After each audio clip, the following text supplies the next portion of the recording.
Does money buy happiness? Can more money make us happier? The answer to these questions is yes and no. It depends really. In this video, I'll examine the relationship between money and happiness, and hopefully you'll be able to answer those questions for yourself. A lot of people go through life chasing money, and it makes perfect sense why. Money is what's needed to provide us with food, clothing, medical care, and a roof over our heads. If you don't have any money, you're unable to fulfill those basic needs. And when we don't have those essentials sorted out, we probably won't feel too happy. This is why not having any money is a great predictor of unhappiness. So in this case, getting our hands on some money will definitely bring us joy, as it would allow us to buy the necessities for a normal life.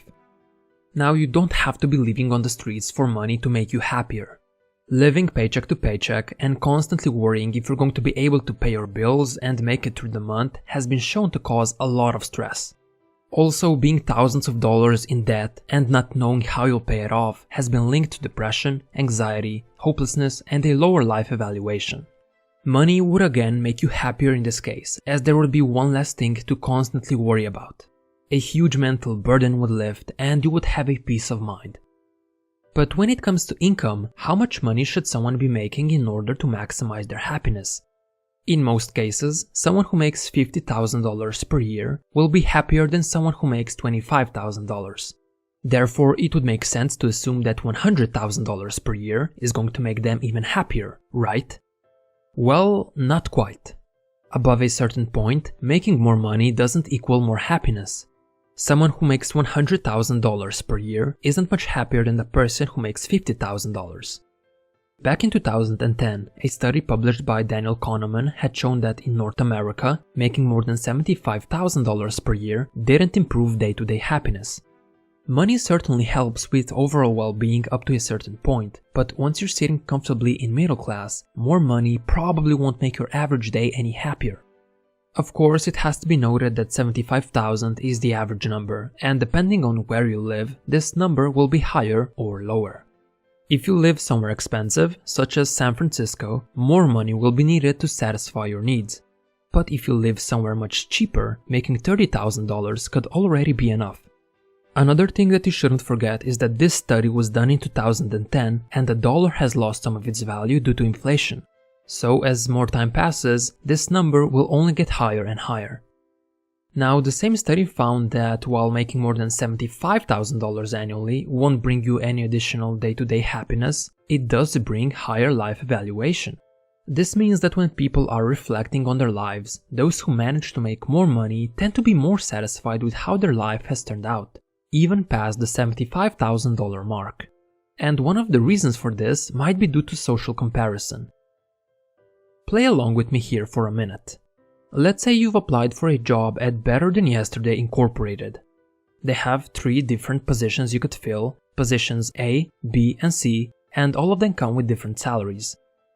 In position A, you would be making $40,000 annually, while your colleagues would be making $20,000. In position B, your salary would be $50,000 and everyone else around you would also be making that exact number. But in position C, you would earn $60,000, however, everyone else in that department would be making $120,000. In order to maximize your happiness, which salary would you pick? If you were to choose position C, you would make a mistake. While you would be making the biggest amount of money, this choice would bring you the least amount of happiness. If you wanted to maximize your happiness, the correct choice would be A. Relative to your colleagues, you would be doing better than them. When it comes to money or achievement, part of the satisfaction comes from the fact that not everyone can match you. It might sound petty, but it's just human nature. We love to compare how we stack up relative to other people. Take for example getting a B on a test. If everyone else got a C or lower, you would feel great because compared to others, you did very well. But if you got a B and everyone else got an A, you obviously wouldn't feel too happy because everyone else did better while you did the worst. Even if you got the exact same grade in both cases. How happy we are with the amount of money we earn is relative to the amount of money people around us are making. Of course, this also means that if someone is making $1 million per year, but all their friends are making $5 million, they could be quite unhappy with their earnings. In their mind, they could feel like quote-unquote losers, because their peer group is doing better than them, even if they're actually in the top 1% of earners. However, nowadays with social media at our fingertips, we're not just comparing ourselves to our friends and colleagues anymore, we're comparing ourselves with the entire world. While other rich people could serve as an inspiration, they can also make us feel inferior. If that's the case for you, you might want to take a break from social media, as this type of comparison could be a major source of unhappiness. Just something to keep in mind. Now, when it comes to grades, the maximum you can attain is an A+, and there isn't anything higher. So if you attain that grade, you would feel pretty good. But when it comes to money, there is no upper limit. You could always be earning more. For this exact reason, we're always going to want more money no matter how much we're currently making. When different individuals are asked about what their perfect salary would be, the answer is pretty much the same. It's always more than the amount they are currently making. Those who make $30,000 per year would say that $50,000 would be their perfect income. Whereas those who earn more than $100,000 say they would need $250,000 to be satisfied. And even if those individuals were to attain their desired salaries and wealth, their desires would only increase. When it comes to money, we are never really going to be quite satisfied. But why do we feel like we always need just a little more? Well, it's because of a concept called hedonic adaptation. Let's say you're currently making $30,000 per year, but then you get hired at another job that pays you $50,000. How would you feel? Pretty good, right? Now the mistake would be to assume that you're going to feel that way forever. While your happiness would definitely spike up, it would only last a short time. Over the course of the next few months, you would get accustomed to this new income. Essentially, your new wealth would become your new normal, and you would need to get a raise or a better paying job to feel happier again. Until of course you get used to it again, just like before. Interestingly enough, a lot of people don't know that this type of adaptation will even take place. Perhaps it's because it happens so gradually that we don't usually notice it. For example, we experience the same type of unnoticed adaptation with temperature. Imagine you're out on a hot summer's day, but then you enter your air-conditioned house. The air feels very cold compared to the heat outside. However, as you spend more time in the house, you get so accustomed to the air conditioning that you don't even notice that it's there. What was fresh and cold before now feels like a normal temperature because you've adapted to it. And the exact same thing happens when you acquire money or other material possessions. When you buy a new fancy sports car, sure, you'll feel great about it for a few weeks, but that feeling of novelty will fade away. Your new car might be better than the last one, but you won't feel as excited about driving it like you were on the first day. The same happens when you buy a bigger house. You'll feel great about your purchase until of course this new house becomes your new normal and you start dreaming about an even bigger house with a better view. Make no mistake, objectively you will live better, but you won't feel better about how you live.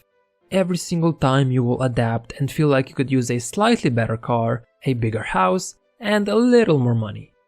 Contrary to popular belief, money and material possessions don't bring us lots of happiness for a long time, but rather they bring us a little happiness until we adapt and feel like we deserve better. However, this sort of adaptation isn't negative. If you're not as fortunate in your life, adaptation is great. Imagine that you found yourself in a car accident that confined you to a wheelchair for the rest of your life. You would feel pretty horrible, right? Well, not so fast. A classic study compared the happiness levels of lottery winners and paraplegics. Interestingly enough, 1 year after their life-changing events, their happiness levels were not that far apart. There is no doubt that if you were to ask the lottery winners how they felt at the moment they won, they would say that their happiness levels were off the charts. And if you were to ask those who were in the accident how they felt at that moment, you would find out that their score would be as low as possible.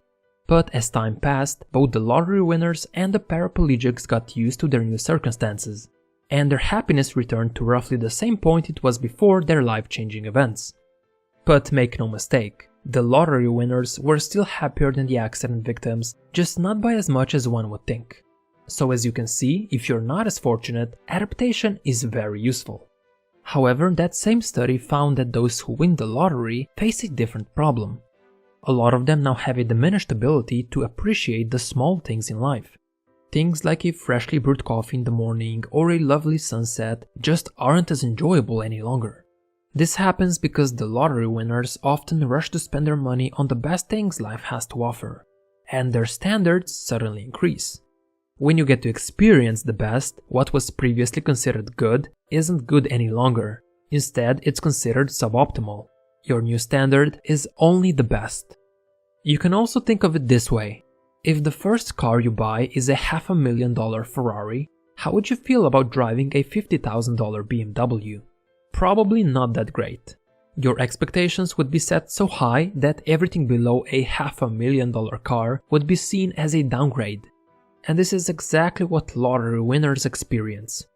So if you ever get your hands on a lot of money, don't rush to spend it if you care about your happiness.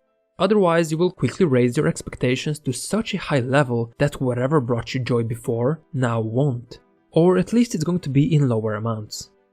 But how should we spend our money so that we can get the most happiness out of it? One way is to spend it on experiences. Things like a romantic meal with your partner, a trip to an adrenaline park, or attending a concert. We don't really adapt to these types of experiences because they're usually short. You can't get accustomed to a one-time concert after all. But keep in mind that if you start dining out every day, then it's not considered an experience any longer. It's a change in lifestyle which you will adapt to and treat as a regular day. To avoid this trap, make sure to keep your luxurious experiences rare. What's the point of a good meal if it doesn't make you feel good? Another thing we could spend our money on is other people. This might sound counterintuitive because when you think about spending money, you think about spending it on yourself. But studies have shown that when people spend money on others instead of themselves, they feel happier. And it doesn't matter how the money is spent. It can be a small gift or even a charitable donation. Neither does it matter how much of it was spent. It's the act of giving that has measure. Improving someone's day improves your day. Another good way to spend your money is to buy yourself more free time. If you're like the vast majority of people, you probably have a day job. This means that more than half of your day is spent on the commute and at work. However, people who spend most of their time working and trying to earn more money tend to enjoy their lives less. Likewise, people who have more time for themselves report enjoying their life much more even if they don't earn as much. This is because doing something voluntarily because you enjoy it and not because you have to do it increases happiness while avoiding adaptation effects. Whether it's gardening, roller skating, or writing a novel, it's good to dedicate at least some of your time to a hobby you enjoy. So if you have the option to reduce your working hours and still get through the month with less money, this can be a good investment for your day-to-day happiness. And instead of thinking about it like a pay cut, you can think of it as quote-unquote buying more time. However, this doesn't necessarily apply to everyone, as some people derive meaning and purpose from their job. And a lot of them don't even know which hobbies would make them happier. Which brings me to my next point. Instead of spending your money on things or experiences that would make you happy, you can use it to minimize whatever makes you unhappy. You probably already know what you dislike and makes you miserable. But I'll list 2 things I believe are worth striving to minimize. One of them is noise. Living in a noisy environment is something we don't ever truly adapt to, especially if the noise varies and comes in waves. If you're living next to a busy street, moving somewhere quiet would probably increase your happiness. Or you could buy noise-canceling headphones. Either way, it's worth trying to remove sources of noise from your life. The other thing is commuting. Most commutes are filled with heavy traffic and people tend to end up with higher levels of stress. If possible, buy a home closer to your daily destination, or look for a way to change your work hours in a way that will allow you to avoid the rush hour traffic. Anyhow, try to find a way to avoid this major source of misery. Of course, what we find frustrating differs from person to person. Therefore, you will need to think about your own source of unhappiness and see if you can use your money to reduce your exposure to it. So, to sum it up, does money buy happiness? Will more money make you happier? I don't know, you tell me. As you've seen, it's not a simple yes or no answer. It really depends on the individual, the situation they're in, and how they're spending their money. In some cases, money does make us happier, while in other cases, it doesn't. Hopefully, you now have a better understanding of the relationship between money and happiness. I believe it's worth examining your own situation with all this information in mind and then decide for yourself if chasing more money is worth your time, or if perhaps you would get more happiness from somewhere else. As always, thanks for watching. I hope you learned something new today and you became better than yesterday.